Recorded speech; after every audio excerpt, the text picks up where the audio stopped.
Урматтуу президентибиз биздин эл аталары, эл башчылары. Ошонун ичинен Садыр Нуркожоевич өзүңүзгө, Таашиевке, Кыдырсаевичке, Камчы Кыдырсаевичке, Акылбек Жапаровго, Шакиевке, Нурлан Шакиевке, биздин өзүбүздүн мэр Айбекке кайрылуу жазууну биздин бул Салкынтөр элинин артынан кайрылуу жазууну чечтик. Бул кайрылуу жазуунун чечкен себебибиздин чоң маселелери бар. Себеп биз бул эл биринчиден мына азыр силердин жүргүзүп аткан саясатыңардан артtabыз. Азыркы жергиликтүү шайлоонун бирөөнө катыша албайбыз. Азыркы өзүбүз макамы кылып момтип баскынчы деген артка конуп отуруп салган тамуубузга эмеспиз. Аны кредит коюп ала албайбыз. Өзүбүзгө мектеп салдыра албайбыз. Эми бул чоң маселелерин гана айтып атабыз да, майдагыларын айткан жерибиз жок. Берден Садыр Нуркожоевич, сиздин берген тапшырмаңыздын бирөө аткарылып элек. Биздин ушу Салкынтөр конушуна бирөө аткарылып элек. Сиздин берген мыйзамыңызды биз ушундай деп түшүндүк эле. Ошо мыйзам берген мунапысыңызда жазылып тургандан. Жер ээлери, саткан жер ээлери, жолун, сагылын, светин, суусуна чейин киргизип бергиле дагы, анан ошо саткан жериңердин налогун албайбыз дечиле. Деген мыйзамды биз аябай түшүнүп, аябай кубаттап, мына Садыр Нуркожоевич ушунчалык элдин могу канча келип кеткен президентте бирөө дагы ушу мунапыс берип ушу жерлерди чечкен жок. Ушул балабыз чечти, жаман жакшысынын баарын тең билди. Ушу элдин көйгөйүн түшүнгөн бала деп аябай ыраазы болуп, аябай кубандык эле. Эми ошол кубангандарыбыз биздин могу Салкынтөр элиники таш каап турат да. Азыр могу жер саткандар бизге күнкор болбой эле, биз жер саткандарга күнкор болдук. Отказной бербейм, мен эч нерсе кылбайм деп, сууну, шагылды, светти бүт өзүбүз чыгардык. Ошолордун чөнтөгүнөн бир тыйын көргөн жерибиз жок. Эми кайра келет да өзүбүз менен өзүбүздү чабыштырып, эл менен элди экиге бөлүп, силерге мен отказной бербей коем деп. Мен буларды ушундай деп түшүнөм. Булар наоборот кубанса болмок. Жер саткандар эптеп мурунку жер саткандар ичип жегендердин баарын тең ошо менен жаап элдин мунапысы менен кутулуп кетсек десек болмок. Жок, андай эмес. Бизде деген эң чоң нерсеси мына сууну 38 миллионго өзүбүз чыгарып алган элбиз. Өкмөттөн бир тыйын чогултпайт. Ушул эл карапайым эл чогултуп алыптыр. Анан ушунун баарын тең эч нерсе кылбай мына кальцованиябызда деген мурунку өзлөрүнүн саткан бизди алдап бою жол деп саткан жерди кайра жол кылып сатып, кальцованиябыз жок, суубуз, кальцованиябыз жок турат. Өкмөт кабыл албайт аны. Өкмөткө налогун төлөйлү деген эл болуп атабыз. Ошо суунун ичип аткан суубуздун налогун. Жок, кальцованиябыздын жогунан аны да кабыл албай турат өкмөт. Эч кандай өкмөттөн жардам жок болуп атат да. Андан тышкары биздин үнүбүз жетпей койду. Кагаз менен канча жолу кайрылып атабыз. Ошол кагаздарыбыз калып эле келатат. Генеральный прокуратурада тиги бүт жерге Ташиевдин өзүнө чейин жазылган каттардын бирөө карала элек, эч нерсечи. Каралып бир эч чыгара элек. Болгону Жунушалиевке бардык, Жунушалиевке барып мына ушул жерден мына 536 бала 1-эле класска кириптир. Ушундан тиги Туңгучка чейин 7 километр жерге ошо жөө каттаганкыла деген сыяктуу мамиледебиз. Мына 188 деген маршрутканы берип койду, аныбыз короткий берип койду. 3 мектепке каттайт, калганына жетпейт. Өкмөттүн транспортун киргизелсек өкмөттөн жардам жок, жолдорубуз бүтпөй турат.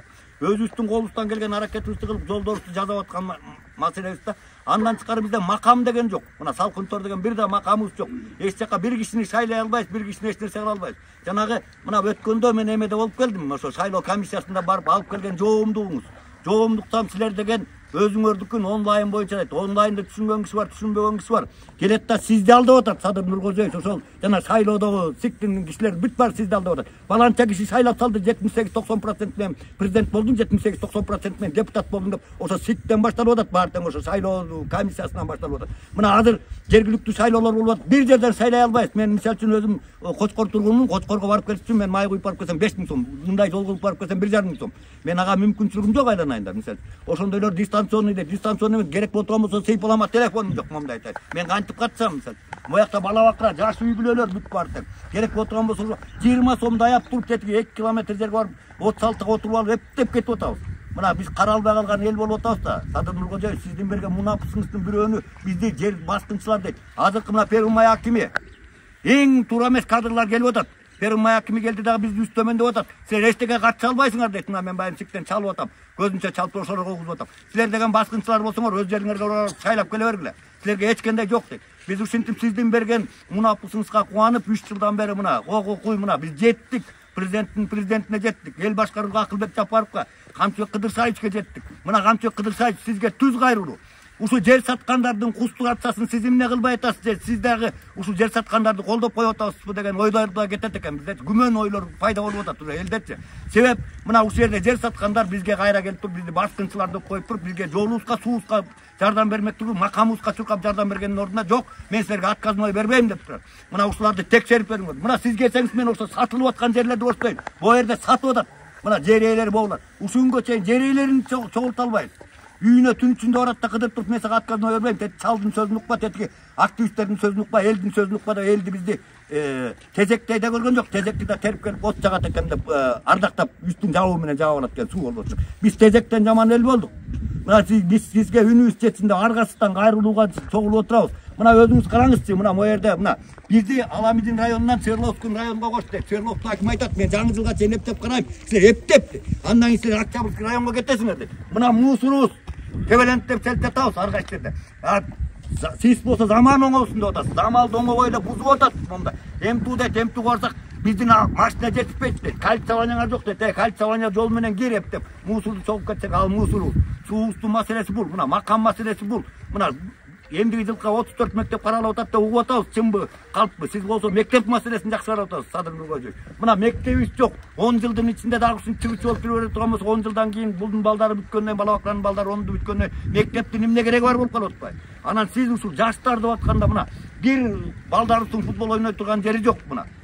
Камчы Кыдырсаев мына сизден суранам, ушу балдарга бир футбол площадканы өзүңүз көрсөтүп бериңизчи салкын туруп. Биздин макамыбызды чыгарып бергенге. Андан чыгарып суранабыз.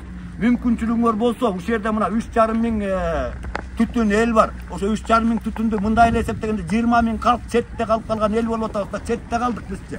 Аралда, анклавда да эмес биз, аралда эмес биз такыр эле четте ошолордун ичинде жанагы көчөдө жүргөн бомбустардай эле болуп атабыз да, мындай айтканда жерде документибиз жок, же эчтекебиз жок. Буларды сизге ушинтип кайрылуу менен гана жеткизбесек, андан бөлөк себебибиз калган жок. Жада калса баягы күнү 5 чал биригип алып ачкачылык жарыялалы деп бардык. Минусуңуз иштебейт. Свердловский бар дейт, Свердловский барсак тиги мэрияга бар дейт, мэриясына барсак кайра минуска бар дейт. Футболдобузда жок дегенде ачкачылык кармасак ушу 5 чал балабакырыбыздын инфраструктурасы оңолуп кетеби деп 5 чал кыдырып жүрдүк. Барсак эле бир жерден жакшы сөз укпайбыз, барган жерден да баскынчы деген сөз. Бул жер саткандарды баскынчы деп, биз баскынчы деген сөздөн алып кылачы айланайын. Силерден сураныңыз мына.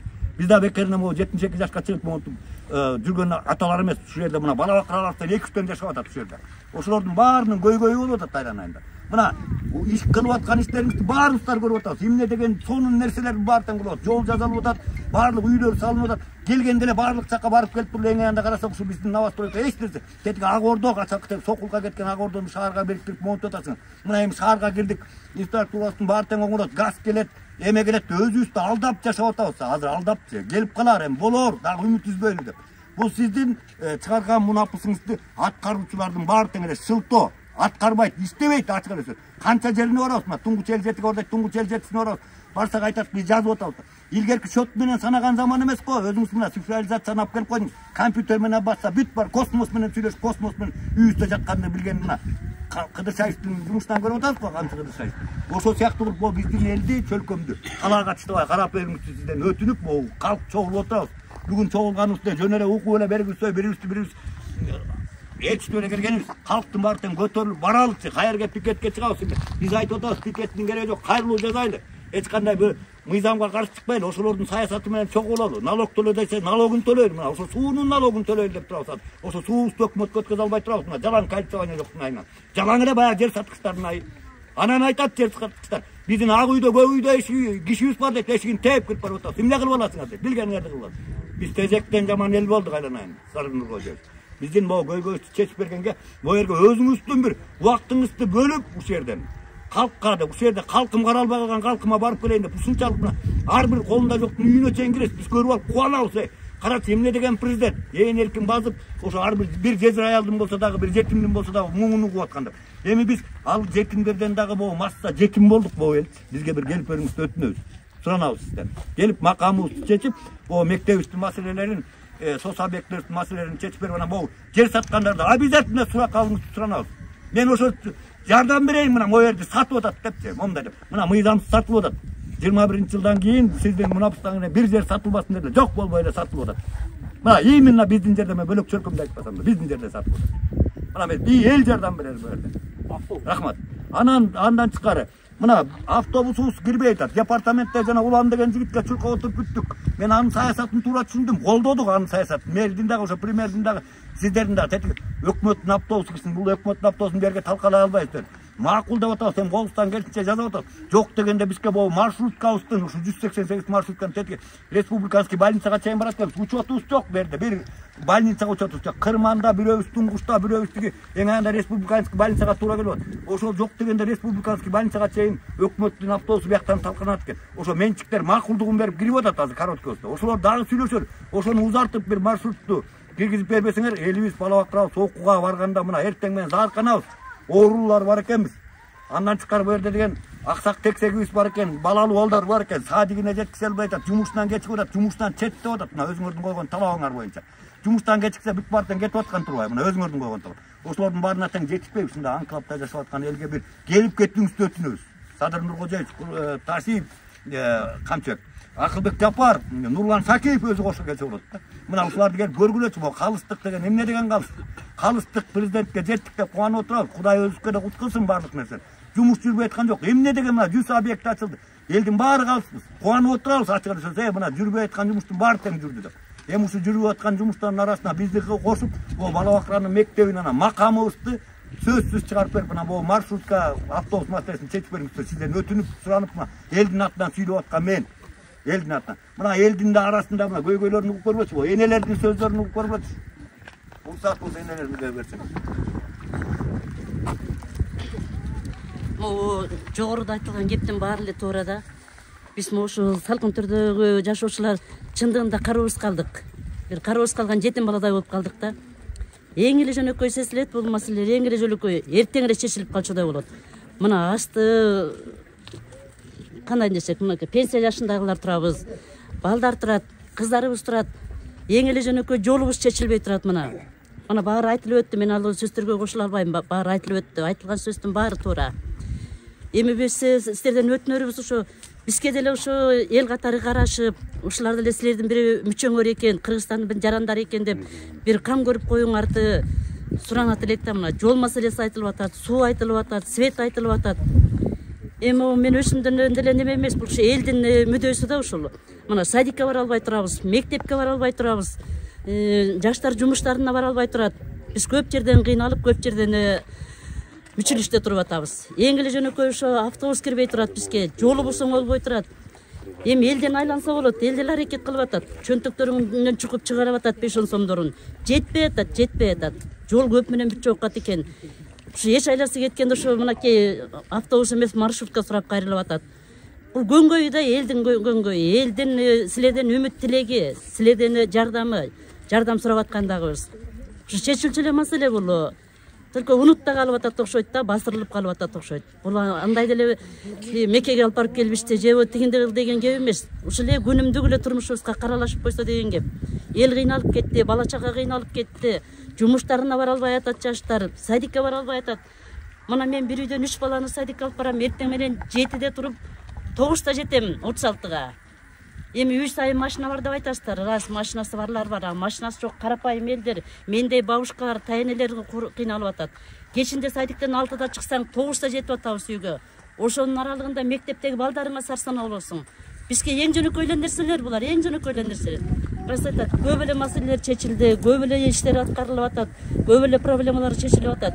Анан ушу салкын төргө да кичине карап койсоңорбу деген эле кеп балдарым, өкмөт башчылары. Биздин өтүнүшүбүз могу көпчүлүктүн, бала бакыранын, жаштардын, карылардын өтүнүчү эле ушул да. Ушуну кичине көңүлгө алып койсоңор. Рахмат. Мэрге кайрылат элек да, Айбек Түнсалиевке. Айбек Түнсалиев, мэр, сага кайрылып атабыз буртуганыбыз. Мына жана Преза дегенде кырып атат баардык жердечи. Ошондон бизге болгон Свердлов району бир 3-4 машина бере алам, андан ашык бере албайм деп чорт-чоон уктук. Бул ошо Презадан берсе жанагы көйгөйдүн баары тең сизге дагы бизге да жардам болор эле да. Ошо Презаны бу жерге бир 900 метр жолубуз бар, ошо жана автобус киргизе тургангачы. Ошо Презаны бир өзүңүз көзөмөлүңүзгө алып туруп, ошо Презаны ошо салкын төргө бергиле деп бир бөлдүрүп берсеңиз, мына мен ушул 72 болсом да чуркап барып өзүм күнү түнү чуркап келип төкүп турайын. Ошо Преза жагын бир чечип берип коюңузчу. Айбек баарын теңире түшүнүп атабыз. Биз силерди тияка бияка деп. Бирок ортодон ким жылуун салып атат деген маселе эмес. Биз да өзүбүздүн токтолуубузду кармап, ошо беребиз деген берсин деп турабыз да. Ошо фреза маселесин берсеңиз, мына маршрутка деп силердин дагы тияк бияк деп ал бул деп ошо автобус маселеси чечилип калат эле дагы. Силерге да көп кайрылуулар болбойт эле да. Биздин кайрылуубуздун баары тең ушул болуп атпайбы мына. Бул жердин эмеси мына. Бая күндөн бери эсептесеңиз канча миллиондогон, миллиарддаган акчаларга чейин ушу жолго кирип кеттик тетик өскөнөрдө келгенден бери. Элден да уялып бүттүк. Эл дагы уже чүнчүп бүттү. Же жолуңар бүтпөйт, акча чогулта берет. Чогулткан бу жерде активист балдардын баары жеккөр болуп бүттү да. Жеккөр болуп бүттү. Ошол жок дегенде акыркы жардамдарыңар болсун. Жок дегенде биз асфальт тап берип аткан жокпуз. Ошо асфальтты кырып, ар кайсы жака берип аткан ошо бир 900 метрге ошо фрезаны бир көздөп берчи, Айбек, сенден суранарыбыз.